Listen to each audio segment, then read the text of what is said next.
자, 그러면은 지금부터 오늘의 피날레 순간인 토론을 진행하도록 하겠고요. 자장은 용인대학교 배지호 교수님께서 해주시겠습니다. 네, 그리고 토론자를 두 분을 먼저 소개를 해드리도록 하겠는데요. 리움미술관의 이승혜 선생님, 그 다음에 조계종의 심주환 선생님 두 분께서 토론을 맡아주시겠습니다. 토론자에 대해서 간단히 이제 소개를 드리겠습니다. 먼저 이승혜 선생님은요, 시카고 대학교에서 미술사학과에서 불교미술로 박사학위를 받으셨고, 동국대학교 에서 전임연구원을 거쳐서 현재 리움미술관 책임연구원으로 재직 중에 계십니다. 이와 관련해 가지고 한국과 중국과 관련된 많은 불교미술 관련해서 전시를 기획 중이시고요. 전공하시는 분야는 고려시대 또 조선시대 불법장 및 불교 사경이라든지 사상사에 관련된 많은 논문을 진행 중에 계십니다. 더욱이 이제 오늘 세미나하고 관련된 내년에 개최되는 리움에서 개최되는 이제 그 동아시아 불교미술에 대해 젠더적인 관점에서 보는 그런 기획전을 현재 진행하는 담당자이기도 합니다. 최근에는 조선후기 수행과 물질문화 형성에 관한 제가 선도의 역할이라고 하는 논문을 발표를 하셨습니다. 그리고 두 번째 토론자이신 심주환 선생님은요, 현재 대한불교조계종 총무원 문화부의 행정관으로 재직 중에 계십니다. 2021년도에 재작년이네요. 논문인 박사 논문인 동아시아 삼불상 도상 연구로 박사학위를 받으셨고요. 주요 연구는 한국 불교조각사를 연구하고 계십니다. 최근에는 오대산 상원사 문수전 목재 선제 동자상 연구로 지금 논문을 쓰셨고, 그 외에 아주 다양한 분야에 걸쳐서 불교 조각사에 관한 연구를 진행하고 계십니다. 자, 그러면은 지금부터 배지호 선생님께서 진행을 좀 부탁드리도록 하겠습니다. 예, 반갑습니다. 또 올라왔습니다. 그래서 제가 좀 변화를 주려고, 사실은 제가 좀 그 프로페셔널 했으면은 넥타이를 하나 더 가져올 걸 그 생각을 했는데 도저히 안 돼서 안경을 끼고 올라왔습니다. 네. 우선 오늘 우리 발표자 토론자 지금 소개를 하셨고, 발표자 다시 한번 소개하자면 신소연 선생님, 한정호 선생님, 하고 박아연 선생님, 하고 유권자 선생님, 네, 이렇게 하겠습니다. 똑같이 오전과 같이 우선 그 세션 3에 그 한정호 선생님하고 신소연 선생님 발표에 대해서 이승혜 선생님이 이제 토론하시고, 그리고 이제 답변하시고 끝나고 난 다음에 박아연 선생님하고 유권자 선생님 발표에 대한 그 토론을 심주환 선생님께서 하시고 답변하시고, 끝나고 만약에 이제 시간적인 여유가 된다면 우리 이제 정말 플로어에서 한번 질문을 받아보는 걸로 해보겠습니다. 자, 그러면 토론을 시작하겠습니다.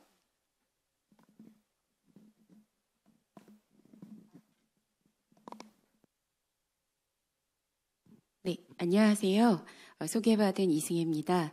오늘 이렇게 마지막까지 자리 지켜주시는 청중분들께 먼저 감사드리고요. 오늘 귀한 소중한 연구성과 발표해 주신 여러 선생님들께 다 감사드립니다.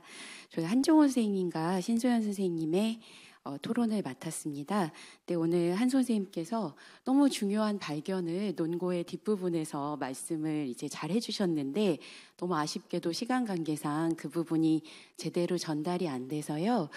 제가 토론문 읽을 때 그 한 선생님 논고에서 이제 말씀하셨던 유물 저희 이미지가 조금 같이 보이면 좋을 것 같습니다. 또 마침 제 질문의 내용이 그 작품에 관련된 것이기도 해서요. 저희 그것 좀 지원 부탁드리겠습니다. 그럼 앞쪽 부분 먼저 말씀드리겠습니다. 저희 종합토론을 위한 시간이 길지 않아서 제가 그 자료집에 실린 것보다는 축약해서 말씀드리겠습니다. 그래서 오늘 이 발표는 이 발언자와 조성 배경, 제작자에 대한 정보가 매우 한정된 고대를 연구 대상으로 삼아서 이 현존하는 불교 미술품에 대해 젠더적인 시각에서 새로운 의미를 도출한 시도로서 큰 의미가 있습니다. 이 한정호 선생님께서는 신라 불교 미술에 대해서 오랫동안 주목해 오셨고, 또 작품이 많지 않은 고대 불교 미술의 한계를 극복하기 위해서 뭐 유리 건판 사진 아카이브라든가 새로운 자료들을 적극적으로 발굴하셨습니다. 그래서 이러한 오랜 연구가 이제 그 연장선상에서 오늘의 발표가 있었던 것 같습니다. 오늘은 이제 두 가지 문제에 대해서 초점을 맞춰서 질문 드리겠습니다. 오늘 한 선생님께서는 이 신라 불교사에서 큰 의미를 갖는 안의에 주목해서 발표를 해주셨습니다. 그리고 새로운 자료로서 그 선도산 마의 삼존불상 인근에서 발견된 명문, 그리고 국립중앙박물관 소장 백지묵서 다란이를 이제 그 발표문에서 말씀해 주셨는데요. 지금 백지묵서 다란이 이제 이미지를 저희가 보여주실 수 있을까요? 예, 바로 이 작품입니다. 그래서 굉장히 중요한 작품인데 한 선생님께서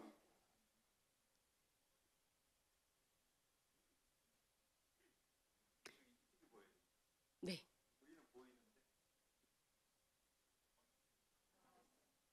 이제 이 중요한 작품이 이제 잘 나오고 있습니다.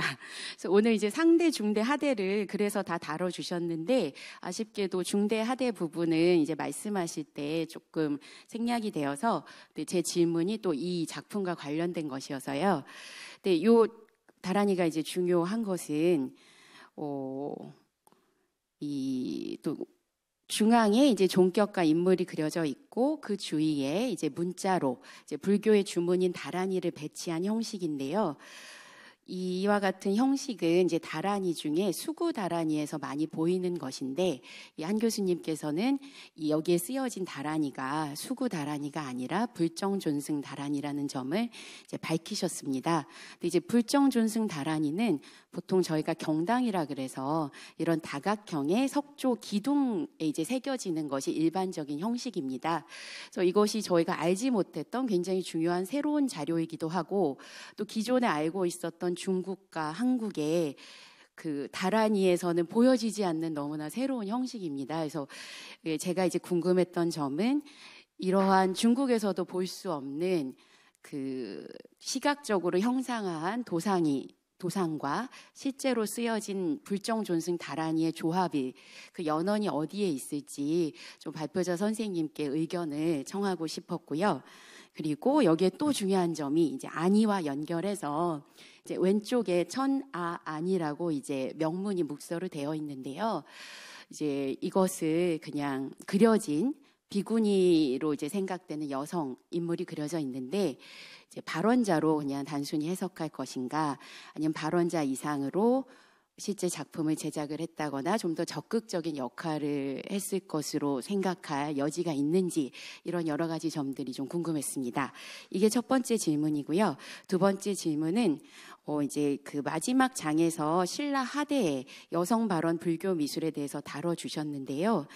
이제 제가 알기로 이제 하대의 중요한 작품 중에는 이 해인사 법보전에 봉안되어 있는 중화 3년, 그러니까 833년에 명문이 있는 목조 비로자나 불상이 있는데 오늘은 아마 지면 관계였을 것 같긴 한데 그 작품에 대해서는 따로 말씀을 안 해주셔서 또 이 작품이 이제 과연 발원자의 정체가 누구이냐를 두고 많은 이제 논의가 진행되고 있는 상이어서 또 신라 불교 미술 계속 천착해 오신 한 선생님의 이에 관한 또 견해를 듣고 싶어서 제가 질문을 준비했습니다.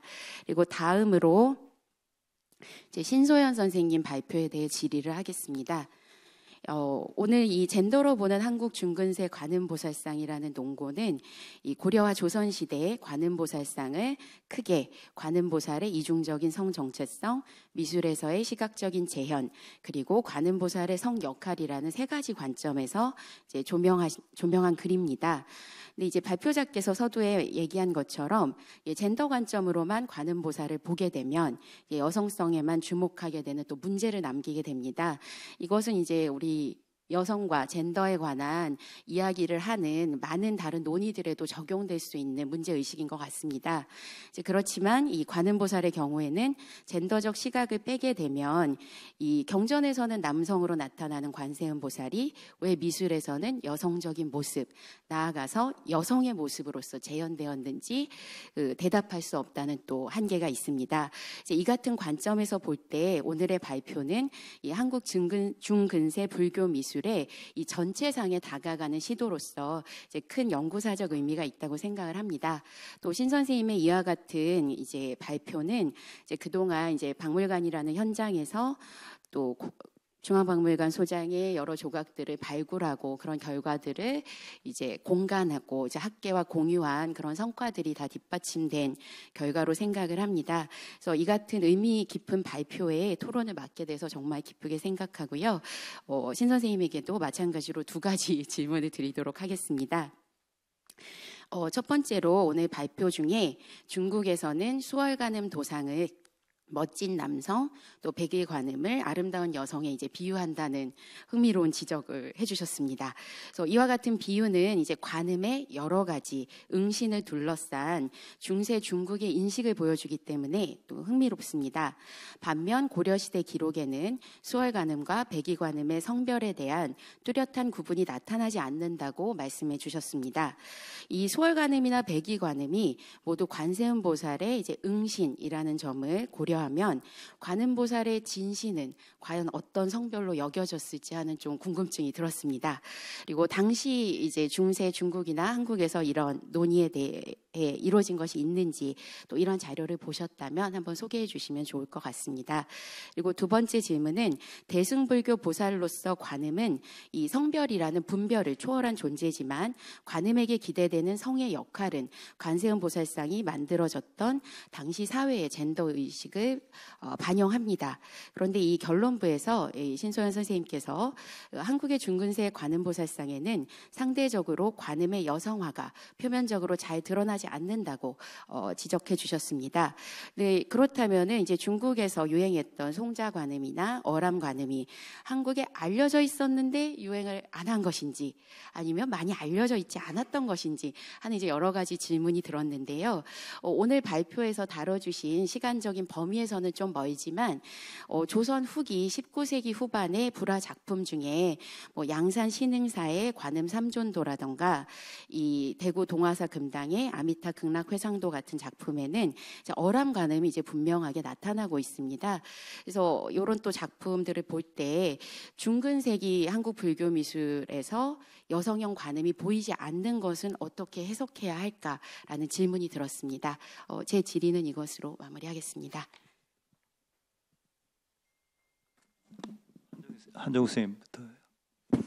예, 2번째 질문부터 말씀드리겠습니다. 해인사 목조 비로자나불 좌상은 제가 미처 생각 못했습니다. 예.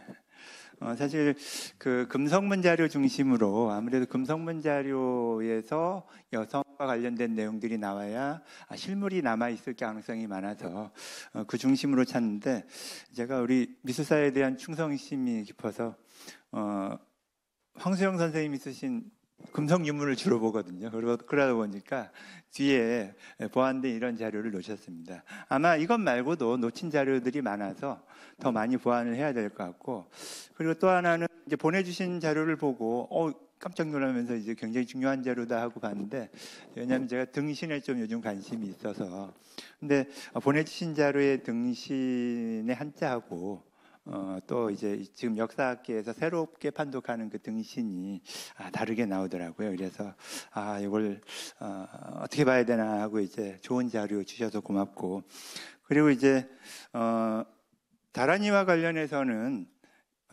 제가 이걸 발표 때 못 보여드린 거라서 같이 이제 이 자체가 답변을 겸할 수 있을 것 같아서 말씀드리겠습니다. 제가 이제 평소에 심심할 때 하는 게 유리건판 사진이나 이뮤지엄 유물 검색하는 겁니다. 아마 국립박물관 역사상 가장 위대한 업적을 저는 이뮤지엄과 일제강점기 자료 전체를 공개한다라고 생각을 하는데, 그걸 뒤지다 보면 굉장히 특이한 자료들이 있습니다.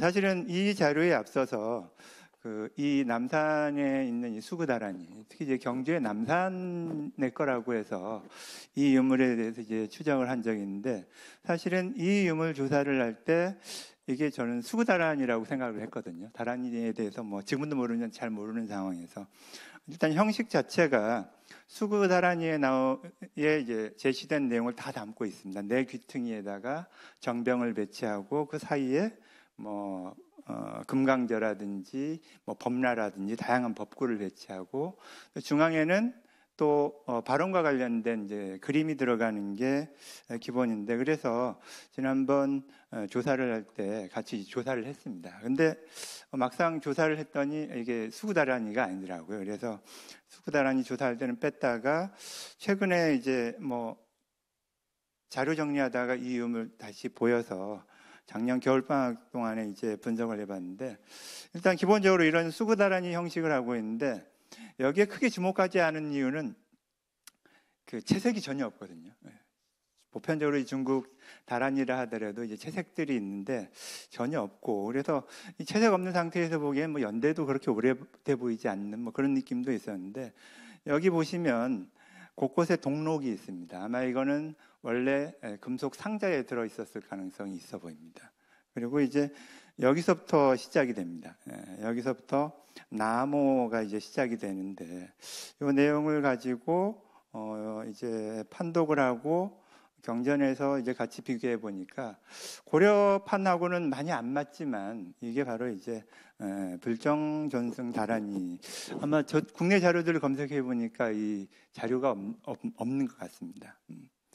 그리고 이제 다란이의 구성이 굉장히 재밌습니다. 여기서부터 우리가 봤을 때 오른쪽으로 갑니다. 그리고 위로 갔다가 다시 계속 돌면서 다시 이제 여기로 이어집니다. 보통 이제 지난번 봤던 다란이 같은 경우는 한쪽 방향으로 도는데, 이거는 사방으로 이렇게 돌면서 여기에서 끝나는 방식입니다. 이것도 역시 이게 제가 실물을 조사해 보지는 못했지만 아마 방식이 8세기대의 이런 방식하고 같고, 그리고 이제 이 내용 자체가 이런 방식의 이 다란이가 없어서, 불정전승 다란이가 없어서, 특히 여기 아까 보여드렸던 안이, 이런 명칭하고 연결해서 봤을 때 굉장히 시기가 올라갈 수 있을 것 같고, 이거 제가 직접 일일이 다 보진 못했습니다. 굉장히 이제 자료들이 한계가 있어서 아주 희미하게 있는 자료들을 판독하면서 이제 비교한 자료인데, 대체로 중박의 자료는 아마 이 고대에 속하는 유물들하고 연결될 것 같고, 그래서 이거는 이제 여성 발원뿐만 아니라 국내 다란이 중에, 불정전승 다란이 중에 통일신라까지도 올라갈 수 있는 유물이 아닌가, 고대 자료로서 굉장히 중요하고, 또 하나 중요한 거는 굉장히 이쁘게 그려졌습니다. 한정호 선생님, 네네. 예, 죄송한데, 네, 죄송합니다.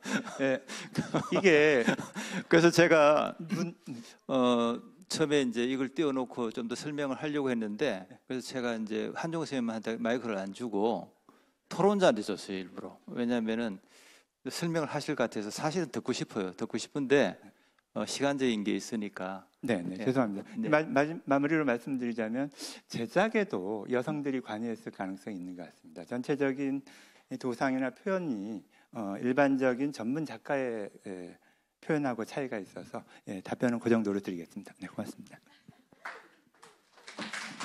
미안합니다.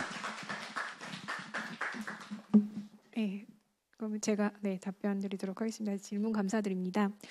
이제 첫 번째 질문에 대해서 먼저 말씀을 드리면, 수월관음 도상을 중국에서 잘생긴 남성의 별명으로 쓰고 백이관음을 이제 아름다움을 빗대서 기녀를 이제 보살로 부르게 됐다는 그런 사례는 사실 관음보살의 응신족에 더 관련이 된 겁니다. 그러니까 외형의 모습에 착안한 인식이라고 생각을 하고, 아직까지 사실 진신에 대해서까지 뭐 남성이다 여성이다라고 하는 논의는 중국에서도 많지는 않은 것 같습니다.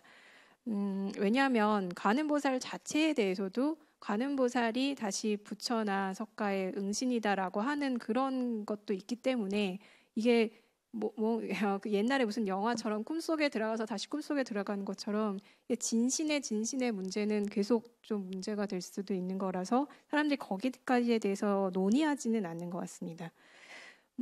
그리고 이제 사실은 최근에 중국이나 서구에서 관음을 표현할 때 어떤 특별전에서 뭐 가디스라는 표현을 썼고 그것 때문에 사실은 굉장히 많은 논란이 있었고 10여 년 전에 그리고 논박이 있었는데요.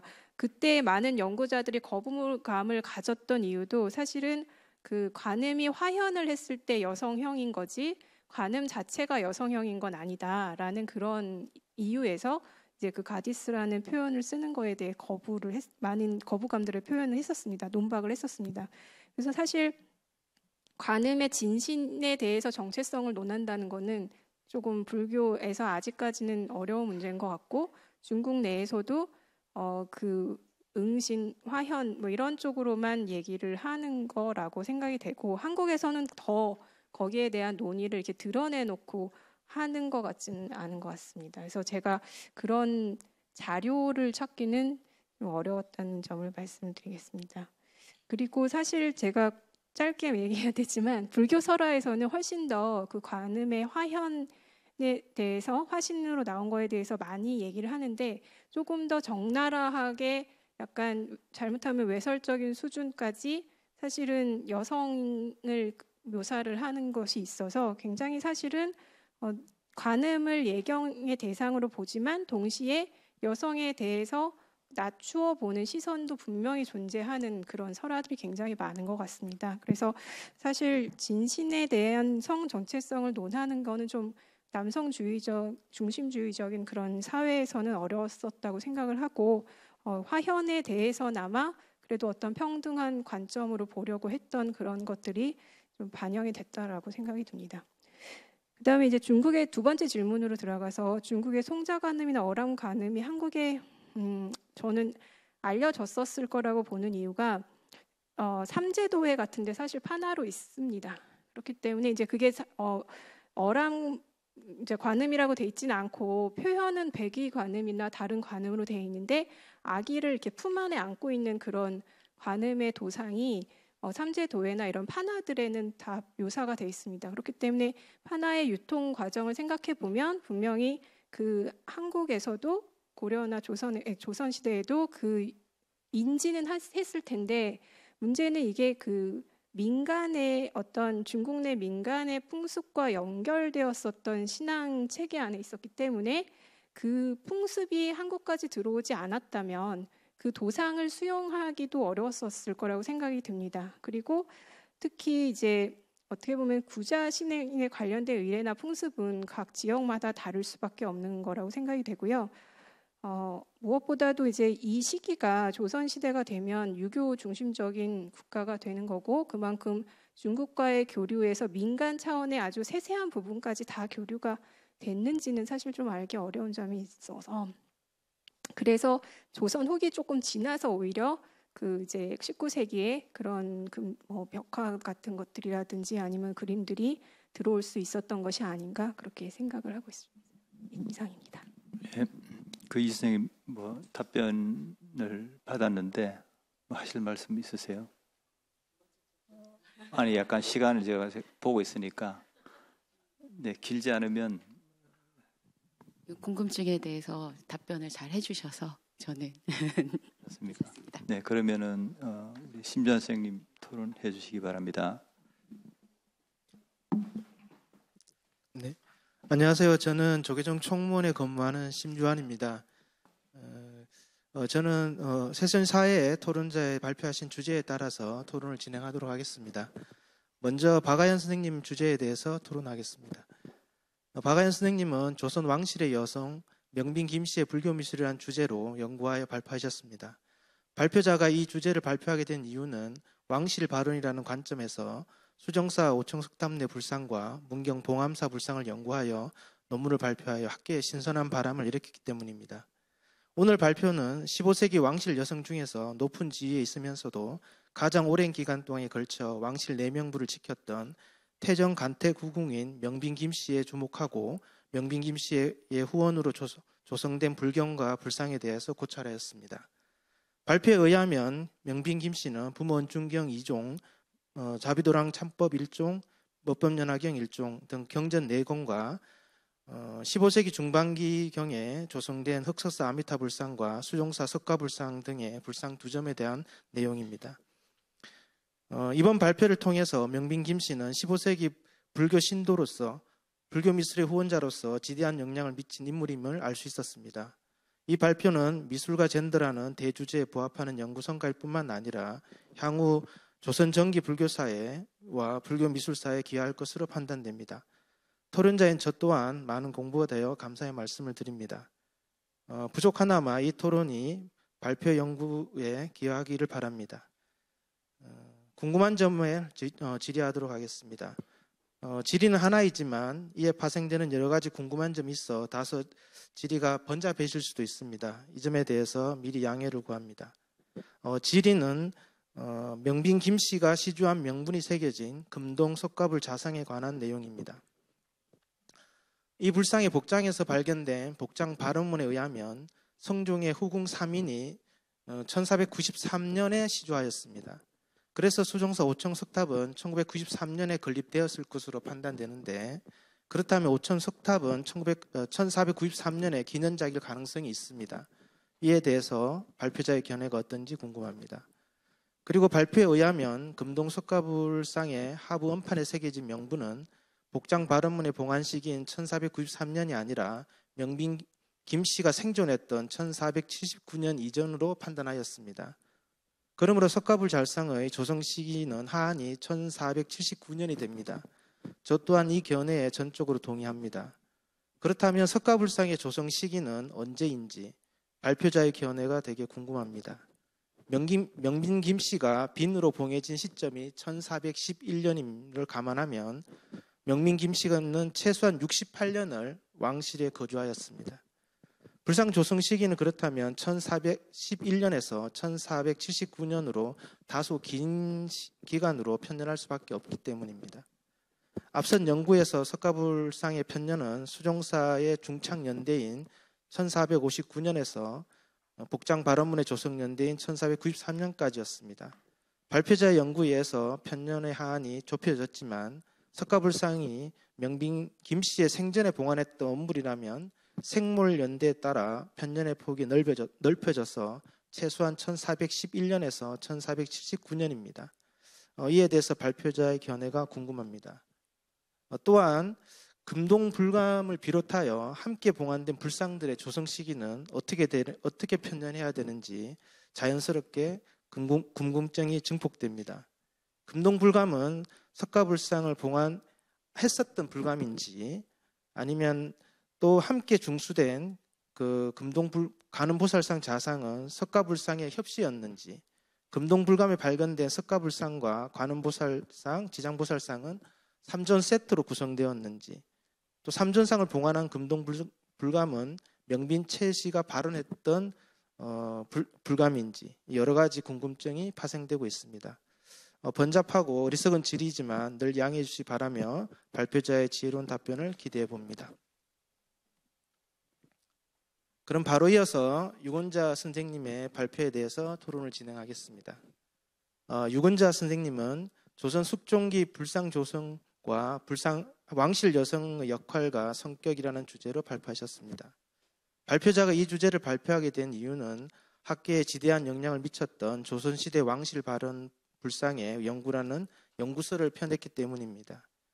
또한 발표자는 최근에 활발하게 연구되고 있는 조선시대 불교 조각사 연구에 기초가 되고 있는 방대한 복장 기록을 축적하여 조선시대 불상의 복장 기록 연구라는 책을 2017년에 발간하여 세상에 공유하기도 하였습니다.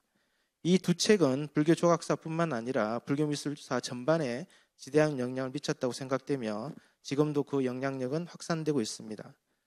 발표자는 그 방대한 기록을 읽어내고 해석하는 우리나라의 최고의 권위자라 해도 과언이 아닙니다. 오늘 발표는 그 연장선상에서 미술과 젠더라는 대주제에 부합할 뿐만 아니라 그 연구 성과를 제시하였습니다. 이 발표에 따른 토론을 맡게 되어 감개무량하며 부족하나마 이 토론이 학술대에 기여하기를 기대해 봅니다. 발표 내용은 17세기 말 18세기 초의 불상 조성에 있어서 숙종 왕실 여성의 역할과 성격을 밝히고 있습니다.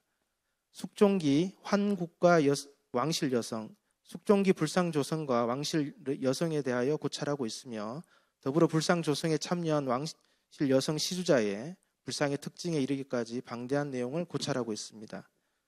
17세기는 우리나라 역사상 단기간에 가장 많은 불교 조각이 제작되었던 시기입니다. 이 시기는 임진왜란이라는 17년 전쟁으로 우리나라 전역의 사찰이 폐허가 되었고 이를 복구하기 위하여 짧은 기간에 실로 엄청난 수의 불상이 제작되었습니다. 임난 이후 복구가 시작되는 어느 정도 완료되는 시기가 17세기 말 18세기 초입니다. 그래서 이 시기는 점차 불상 제작이 줄어들고 이미 조성되었던 불상을 보수하고 개금 또는 개치라는 경향으로 변화되었습니다. 이 시점에 조선시대 마지막 대작 불사인 화엄사 각항전 3세 7종 불상을 제작하게 되었습니다. 이 불상은 우리나라의 최대의 목조 불상으로 그 당시의 대작 불사의 규모가 어느 정도였는지 대략 짐작해 볼 수 있습니다. 이 발표는 그 제작에 참여한 왕실 여성을 분석하고 그 역할과 성격을 파악하였다는 점에서 조선시대 조각사의 지평을 넓히는 연구 성과로 평가될 것입니다. 발표자는 불상의 복장 기록뿐만 아니라 다양한 문헌들을 교차 분석하여 조성 배경에 있어서 정치적 문제까지 밝히고 있습니다. 3세 불상에 대한 지대한 영향을 가지고 있는 저로서는 이 주제에 주목할 수밖에 없었습니다. 그래서 많은 공부가 되었습니다. 발표 내용을 공부하는 과정에서 두 가지 정도 의문점이 있어서 질의하고자 합니다. 첫 번째 질의는 발표에서 화엄사 각항전 불상 제작을 주도했던 인물은 숙빈 최씨이며 불상 조성에서 가장 중요한 목적이 인현왕후의 영가 천도에 있다고 하였습니다. 그 내면에는 숙빈 최씨와 인현왕후의 관계가 서인 계열로 정치적으로 동맹관계였음을 밝혔습니다. 1701년 곽항전 중종을 앞두고 그의 인현왕후가 승하하고 1703년에 불상을 제작할 때 숙빈 최씨는 인현왕후의 영가 천도를 기원한 것으로 해석하고 있습니다. 그렇다면 곽한적 불상 제작에 참여한 인물들은 대부분 서인 계열에 속하고 있는지 궁금합니다. 곽황전을 건립할 때 남인 계열인 인물인 상량문을 지었던 최평윤과 곽황제 편액을 지었던 이준유가 등장하고 있기 때문입니다. 또한 이 시기는 성리학 정치가 다시 주도하고 배불 정책이 확산되는 시점으로 왕실에서 직접 대규모로 참여할 수 있었는지에 대한 여건도 대개 의문이 듭니다. 특히 영인군 영조죠. 숙빈 최씨와 영빈 김씨는 왕족이라는 점에서 더욱 그러합니다. 두 번째 질의입니다. 숙종기 왕실 여성은 다양한 불상을 제작하였습니다. 곽황전 3세 불상을 비롯하여 울진 불령사 명부전 지장시황상, 봉원사 명부전 지장시황상, 옥수동 미타사 아미타 불상을 제시하였습니다. 숙종기 왕실 여성이 선도하는 도상이었는지 아니면 단순히 사찰 불사에만 지원하였는지 궁금합니다. 이 점에 대해서 필자의 견해를 제시해 주시기 바랍니다. 이상 토론 질의를 마치겠습니다. 네, 박아연 선생님부터 할까요? 네, 선생님 질문 감사드립니다. 수종사 불상과 관련해서 몇 가지 질문을 주셨는데요. 첫 번째 질문은 수종사 8가 5층 석탑의 조성 시기에 대한 견해를 여쭤보셨습니다. 그동안 석탑 조성 시기는 세주에 의해 사찰이 중창된 1459년에서 석탑의 불상을 봉안한 1493년 사이로 추정해 왔습니다. 그런데 저는 선생님의 견해와 같이 명빈 김씨가 모시던 불상을 1493년에 석탑을 건립하면서 성종의 후궁들이 불상을 봉안했을 것이라 생각합니다. 그 이전에 석탑이 건립되었더라도 1459년 이후일 가능성이 큰데 시간차가 크지 않은 1493년 불상 봉안을 위해서 석탑을 다시 해체했을 가능성은 낮다고 생각을 합니다. 또한 1970년 석탑 해체 시 2, 3층 5개석의 원형 장치공 안쪽 측면에 홍치 6년 즉 1493년이라는 묵서 기록이 있었다고 전하는데요. 이것이 석탑 설립 당시의 기록이라면 1493년에 세워졌을 가능성이 클 것이라 생각됩니다. 그리고 두 번째는 수종사 금동 석가열애 좌상의 조성연대에 대한 견해를 여쭤보셨습니다. 이 부분은 제가 발표에서도 설명을 했듯이 불상 머리의 정상 계주나 방형의 신체 구성 그리고 가슴의 유두 표현 등이 명대 티베트 양식의 특징으로 조선시대 불상에서는 주로 15세기 중엽 이후에 나타납니다. 그 당시 국내 예로는 낮은 치경동 출토 금동 열애 좌상이나 1451년명 금강산 은종골 출토 금동 아미타 열애 좌상 등이 있습니다. 그러므로 수종사 불상의 조성 시기를 좁혀본다면 1450년대 이후 명빈 김씨가 세상을 떠난 1479년 이전에 조성되었을 것으로 추정됩니다. 그리고 세 번째는 수종사 석탑에서 석가 불상과 함께 발견된 금동 불감과 두 보살상에 대한 4가지 질문을 주셨는데요. 모두 연계되는 내용이기 때문에 한 번에 답변 드리고자 합니다. 말씀드린 것처럼 금동 불감 안에는 금동 석가열애 좌상 외에도 금동 방가사유 보살상과 금동 지장 보살 좌상이 함께 모셔져 있었습니다. 제가 이번 발표에서는 그 명문으로 명빈 김씨 시주가 분명한 석가불상만 언급했고 제한된 발표 시간으로 나머지 부분에 대한 설명은 생략했었는데요. 금동불감 안에서 발견된 금동불상 3구는 처음부터 3존으로 구성된 것이 아니라 처음에는 석가불상이 독존으로 불감에 안치되었고 이후에 두 보살상이 봉안된 것으로 생각됩니다. 그 근거는 3가지를 들 수 있는데요. 먼저 3구는 함께 조성되었다고 보기 어려울 정도로 표현 기법이나 크기가 각기 다르다는 점입니다. 그리고 두 번째는 본존인 석가불상과 두 보살상은 일반적인 석가 3존의 형식에도 맞지 않습니다. 그리고 세 번째는 불감 내부가 석가불상을 중심으로 좌우 두 보살상을 함께 안치했을 때 여유 공간이 없다는 점입니다. 세상을 안치하기 위한 불감이라면 내부 공간을 어느 정도 확보했을 것입니다. 그러므로 명빈 김씨가 금동 석가열애 좌상을 조성해 금동 그 불감 안에 봉안해서 원불로 모셨다가 이후 남은 내부 공간에 성종의 후궁들이 금동 방가사의 보살상과 금동 지장 보살 좌상을 함께 넣었던 것으로 생각됩니다. 그리고 중수원 관음보살상을 말씀하셔서 제가 추가적인 의견을 말씀드리면 복장 발언문에는 석가열애와 관음보살을 중수한다고 기록이 되어 있어서 석가불상뿐만 아니라 관음보살도 중수해 탑에 봉안했음을 알 수 있습니다. 그런데 저는 중수한 관음보살이 금동 방가사유상이 아니라 금동 삼존불상과 함께 초충탑신석에서 발견된 목조 관음보살상이라고 생각을 합니다. 즉 발언문에 적힌 석가열애와 관음보살은 금동 불감의 금동 석가불상과 목조 불감의 목조 관음보살상을 의미한다고 생각합니다. 이상입니다. 감사합니다.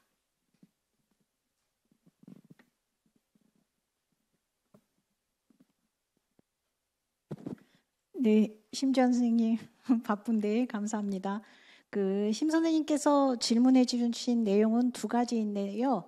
첫 번째는 화엄사 각황전 존상에 참여한 인물들이 정치적인 성향이 남인이냐 서인이냐라는 거였고 거기에 이어서 왕실에서 배불 정책 하에서 이러한 대규모의 불사에 참여했던 것들이 가능한 일이었느냐로 요약할 수 있는데요. 뒤에 부분부터 먼저 말씀을 드리면 지금 현재 조선시대 불교사 연구하는 사람들은 조선시대를 억불숭유로 더 이상 표기하지 말자라는 그 연구 단계까지 진입을 했고요. 그 다음에 그 정치적인 성향 부분에 있어서는 여러분이 잘 아시는 1623년 인조 반정 이후에 이 서인 계열에서는 이후로 왕비는 모두 서인 집안에서 배출해야 된다라는 게 원칙이 세워졌습니다. 그때 그 원칙이 하나 흐트러지는 게 바로 장희빈이 경종을 낳으면서 그 1689년에 그 기사 황국대입니다. 그 외를 그걸 제외하면 다 서인 계통이라고 할 수가 있고요. 당연히 그렇기 때문에 왕실 관계 여성들은 다 서인이라고 할 수가 있고, 단지 이제 남인 계열은 어떠냐라고 하면 남인 계열도 인현 왕후의 폐위를 반대하는 측이 있었고 적극적으로 주도한 층이 있었습니다. 그러나 이러한 채팽윤이라든가 김진유 계통은 그렇게 적극적으로 폐위를 주장했던 남인 계층은 아니었고, 또 이분들은 이러한 그 남인 계열들은 승려들과 교류가 굉장히 긴밀했습니다. 그래서 계파 성능 스님께서 그 화엄사 불사를 마치고 통도사 사리탑을 중수할 때 채팽윤을 직접 찾아가서 그걸 써달라고 합니다. 그렇게 해서 굉장히 그러한 왕실과 상관없이 또 불교계의 인맥들이 그 관계를 형성했을 것으로 여겨지고, 그 다음에 이제 제가 시간 관계상 숙종의 불교 정책은 자료집에 담지 못했습니다만, 숙종은 살아생전에 경종이 왕위를 이을 것을 염려해서 죽기 직전에 아주 고위 관리를 독대를 하게 됩니다. 사관 없이 관리를 독대하는 건 불가능하거든요. 그래서 영조를 부탁합니다. 숙빈 최 씨하고. 그렇기 때문에 아마도 그 다음에 조금 더 구체적으로 다뤄야 되겠습니다만, 논문에서는 숙빈 최 씨와 후에 영조가 되는 연인군이 화엄사 각항전 불사를 하면서 왜 인현 왕후의 영가천도와 폐위와 관계되었던 인물들의 영가천도를 발언했는가? 결국 서인들의 힘이 필요했기 때문에 그 힘을 실어주는 결과로 여겨지게 되고, 숙종 역시 북한 산성을 축조할 때에 승려들의 도움이 절실했습니다. 그래서 바로 계파 성능을 도총수업으로 삼아서 북한 산성을 축조하게 됩니다. 그래서 그런 연장선으로 이해하면 될 것 같고요. 두 번째는 왕실 인물들이 선호한 도성이 있었는가에 관한 부분인데요. 뭐 영가천도와 깊게 관련되어 있기 때문에 뭐 명무전 존상이나 아미타는 뭐 어느 시대를 막론하고 영가천도와 관련이 있었습니다만, 그 외에 화엄사 같은 경우는 낙성식을 한 이후에 3일간에 걸쳐서 수륙제를 개최를 했거든요. 그러면서 왕실의 안녕과 함께 이 불사에 동참한 사람들의 안녕을 기원하는, 그렇기 때문에 선호한 도상이 있었다라기보다는 그냥 그 상황에 맞게 불사가 이루어지지 않았나, 이렇게 저는 생각합니다. 이상입니다. 예, 심지원 선생님, 답변에 대해서 하실 말씀 있으면. 예, 질의는 아주 되게 단순하고 간단하게 질의했는데, 답변은 너무 지혜롭고, 그 다음에 제가 들었던 궁금한 점을 다 해결됐다고 생각합니다. 감사합니다. 혹시 그러면은 지금 우리 온라인 상에도 지금 혹시 그 미국이나 이런 데서 지금 이 시간에 접속하고 있는 분이 있으실까요? 질문 같은 게 없으면은 혹시 우리 플로어에서 좀 질문을 받아볼까 합니다. 혹시 이제 질문이 있으시면 누구한테 이제 질문하는지, 그리고 이제 본인은 누군지 저희도 궁금하니까요. 밝히시고 한번 질문해 주시기 바랍니다.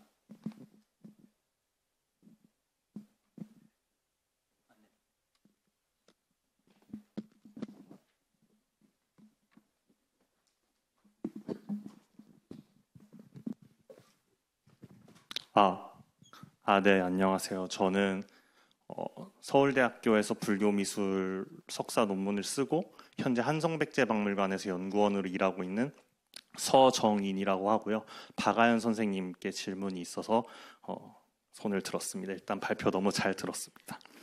그 박아연 선생님 어쨌든 이번 발표를 들으면서 1479년에 이전에 이제 상이 완성되었고, 또 1493년에 이 타반에 봉안되었다고 말씀을 해주셨다고 저는 이해를 했는데요. 그렇다면 이 14년간의 간극 동안 이 상은 어떻게 봉안되어 있었고 또 어떤 식으로 관리가 되어 있었는지에 대한 혹시 아이디어가 있으시다면 아니면 그런 생각이 있으시다면 좀 듣고 싶고, 두 번째로는 어쨌든 이러한 소형 이 상이 제 생각에는 너무 소형이라고 생각을 하는데, 이런 소형의 불상을 이런 명빈 김 씨와 같은 당대 조금 권력자 같은 사람들이 원불로서 이렇게 모시고 있던 다른 사례들이 있는지 궁금합니다. 이상입니다. 네, 질문 감사드립니다. 첫 번째는 그 명빈 김 씨가 돌아가신 79년 이후부터 탑에 중수해서 들어가긴 간 1493년 사이에 어떻게 보관했을까에 대한 의견을 여쭤보셨는데요.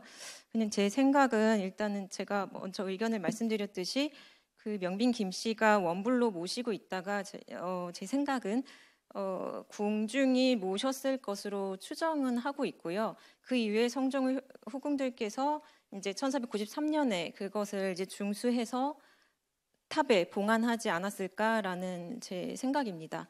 그리고 소형불상 원불로 모신 예는 조선왕조실록이나 여러 기록에는 여럿 있습니다. 근데 남아있는 지금 원불로서 모신 상으로는 이 수종사 석가불상이 유일하다고 보고 있습니다. 이상입니다.